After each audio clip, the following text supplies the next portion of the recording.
President Trump is escalating his fight with the Smithsonian's Museum of Natural History. That is right. Of all the things he has to work on, we've got this one. On Friday, he signed an executive order. Our president signed an executive order mandating content warning signs be placed outside of exhibits that do not, in his view, accurately represent American history. It comes after a disputed report accused the museum's director of radical activist ideology and the museum of undermining faith in American institutions. The group chat is still here. I want to start with our dear friend, historian Jon Meacham. He spoke about this earlier, and here's what he said.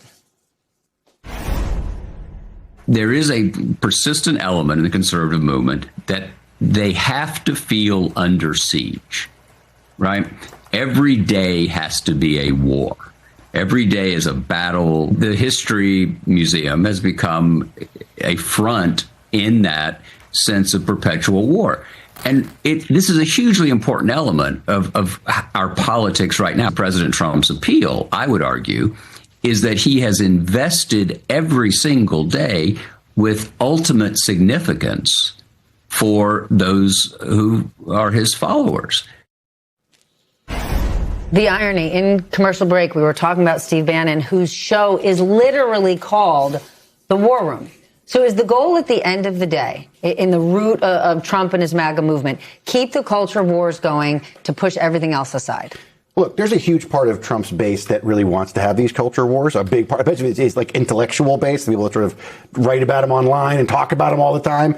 Intellectual. But this is one of those things that sort of push me back in my, I have a little my little shorthand that Trump is Biden now, right? This is a situation where what we are dealing with an affordability election, right? We're dealing with a conversation. Americans want, prices are too high. They're concerned about stuff, and the president is talking about what's in a museum, right? This is the kind of stuff that he would talk about, Democrats talking about when he ran in 2024. The focus on what are people talking about when they talk about history? How, what are the right things you're allowed to say and not allowed to say? All those things. That is not a very good winning, a winning message really in an election that's based on affordability. But this administration is hoping that they can sort of rekindle that culture war stuff that they've used before and sort of move aside from some of these other stuff that are bad for them, like the Iran war and the gas prices, I think. You can lead with a culture war when everybody is doing fine and dandy, not when people are struggling. Right. I also think that it's a bit of a waving of a white flag on this, that they're just putting a sign out front and not going in and changing everything. That's really interesting. What do you think of this? I look forward to these signs. I think that a lot more people are going to visit the American History Museum and learn about our history when they see these signs. It's going to it's like an arrow pointing at the museum. Yeah, so cool.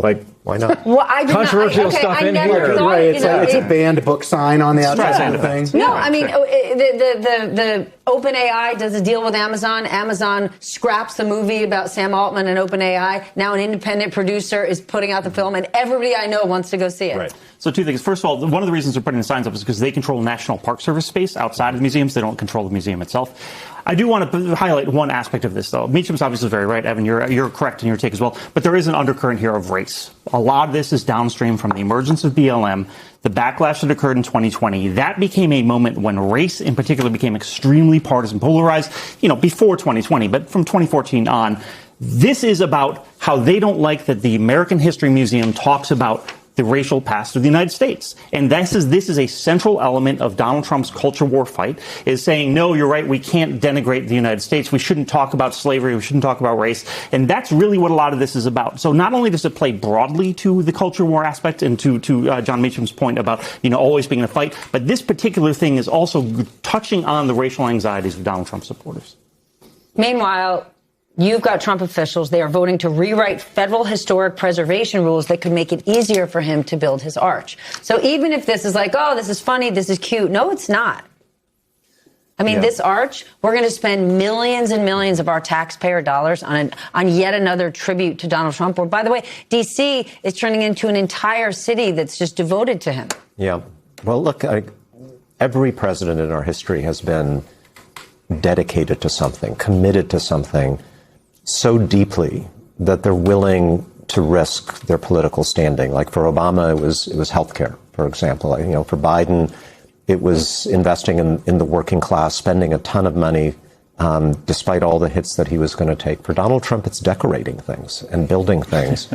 And to some extent, the personal family corruption. He's so dedicated to these things that he's willing to go into a midterm election, as you said, about affordability and the war in Iran, talking about building structures in Washington, D.C. and putting gold leaf on the White House.